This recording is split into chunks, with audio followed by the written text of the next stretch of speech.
बिस्मिल्लाहिर्रहमानिर्रहीम।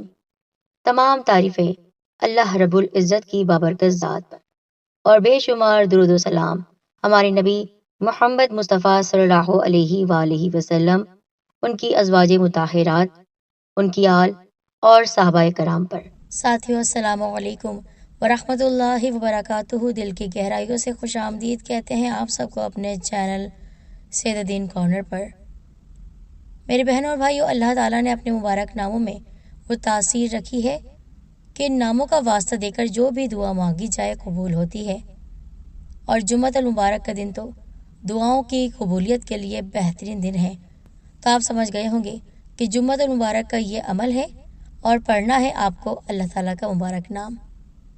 जी हाँ, किसी भी नमाज के बाद, चाहे तो जुम्मे की नमाज के बाद या फजर की नमाज के बाद, आप पढ़ लीजिए 313 मरतबा अल्लाह ताला के ये मुबारक नाम।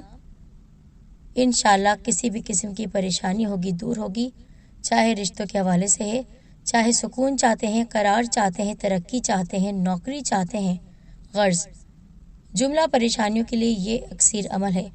तो कीजिए इस मुजारब वजीफे को और शेयर भी कीजिए। हमारे चैनल सैयदीन कॉर्नर को सब्सक्राइब करके बेल आइकन को दबाते ही ऑल नोटिफिकेशन पर क्लिक कीजिएगा और जुड़ जाइए फ़ौरन हमारे चैनल के साथ। साथियों, जुम्मतुल मुबारक का दिन दुआओं की कबूलियत का दिन है, सभी जानते हैं। कम से कम 100 मरतबा दुरूद पाक तो हमें पढ़ना ही है, क्योंकि अगर हम चाहते हैं ज़िंदगी में सुकून करार, तो दुरूद शरीफ एक ऐसी नेमत है, एक ऐसा तोहफ़ा है, एक ऐसा वजीफ़ा है जो हर वजीफ़े से ऊपर है, जो हर वजीफ़े से बढ़कर है। बस हमें अपने दिल में अपने नबी सल्लल्लाहु अलैहि वसल्लम की सच्ची मोहब्बत रखनी है और किसी भी किस्म की कोई बुराई किसी के लिए नहीं रखनी है। नमाज तो लाजमी पढ़ना ही है, लेकिन सदका और खैरात की कसरत भी करनी है। ये अमल आप जुम्मतुल मुबारक के दिन जुम्मे की नमाज के बाद कर सकते हैं या फिर फजर की नमाज के बाद। कोई ज़्यादा मुश्किल अमल नहीं है। जुम्मे की नमाज पढ़ने के बाद आप मुसल्ले पर बैठे रहिए। मर्द हज़रात मस्जिद में होते हैं तो वो वहाँ पर ये अमल कर सकते हैं। इस अमल को शुरू करने से पहले आपने शुरू में एक बार दुरूद पाक पढ़ना है या फिर 3 बार, और ये दुरूद पाक कोई सा भी हो सकता है।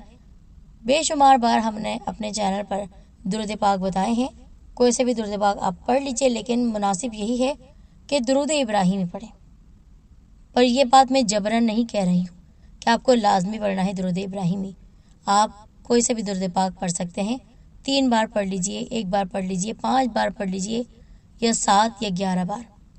गर्ज ये कि शुरू में जितनी बार आपने दुरूद पाक पढ़ा है वही आखिर में तादाद मुकम्मल करनी है।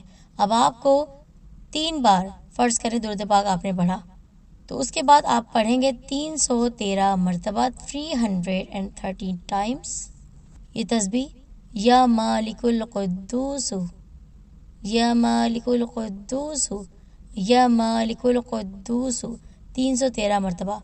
सेकंड का ये अमल है, पता भी नहीं चलेगा तस्बीह कब मुकम्मल हो गई। और आप उसके बाद फिर से 3 मरतबा अगर दुरूद पाक पढ़ा है तो आखिर में भी 3 मरतबा ही दुरूद पाक पढ़ के दुआ कीजिए अपने लिए, अपने बच्चों के हक़ में आप दुआएं मांगे, अल्लाह का ज़िक्र आप जारी रखें, नियत आपकी खालिस हो। एक खातून कहती हैं कि मैंने किसी बुज़ुर्ग से अपनी परेशानियां बयान की तो उन्होंने मुझे अल्लाह ताला के ये मुबारक नाम पढ़ने के लिए दिए और कहा कि आप जुम्मतुल मुबारक के दिन, या अगर जुम्मे के दिन ना पढ़ सके तो आप किसी भी दिन मगरिब की नमाज के बाद या किसी और नमाज के बाद ये अमल कर सकते हैं। उन्होंने मुझे ये अमल करने के लिए दिया। आप यकीन नहीं करेंगे कि 3 दिन के अंदर अंदर मेरी तमाम परेशानियां दूर हो गई, क्योंकि मैं सख्त परेशान थी। तो बच्चों के हवाले से सही फ़ैसला करने के लिए मैंने ये अमल किया और उन बुज़ुर्ग का बताया हुआ यह अमल मैं करती रहती हूँ जब भी परेशान होती हूँ। तो आप भी कीजिए, इंशाअल्लाह ये अमल आपकी ज़िंदगी में 4 चाँद लगा देगा।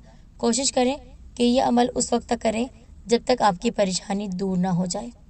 नहीं छोड़िएगा, फ़ौरन तो बिल्कुल नहीं छोड़ना है आपने।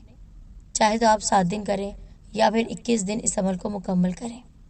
ख़वातीन नागे के दिनों को शुमार कर सकती हैं और अमल जारी रख सकती हैं। वैसे भी ये अमल पाकी और नापाकी दोनों में किया जा सकता है, लेकिन कोशिश करें कि नापाकी में कोई भी वजीफ़ा ना करें। इस वजीफ़े की इजाज़त आम है, सबको बताइए। एक बार फिर से रिपीट करती हूँ, शुरू में 3 बार दुरूद इब्राहिमी या कोई और सा दुरूद पाक पढ़ के आपने یا مالک القدوس، الملک القدوس بھی پڑھ سکتے ہیں۔ ایک غور طلب بات ہے جو میں آپ کے سامنے بیان کر رہی ہوں کہ آپ الملک القدوس بھی پڑھ سکتے ہیں۔ یہ اللہ تعالیٰ کے دو نام ہیں، الملک اور القدوس۔ ان کے بے شمار فضائل اور برکات ہیں۔ دل کا چین حاصل کرنا چاہتے ہیں تو اللہ تعالیٰ کے ان ناموں کی تسبیح آپ پڑھیے، یا تو کھلا پڑھ سکتے ہیں، صفاتی ناموں کو آپ جاری رکھیے، خود بھی پڑھیے، لوگوں تک بھی پہنچائیے، اپنا بہت خیال رکھیے۔ اس کی اجازت عام ہے، یہ وظیفہ ہر کوئی کر سکتا ہے۔ جزاک اللہ خیر۔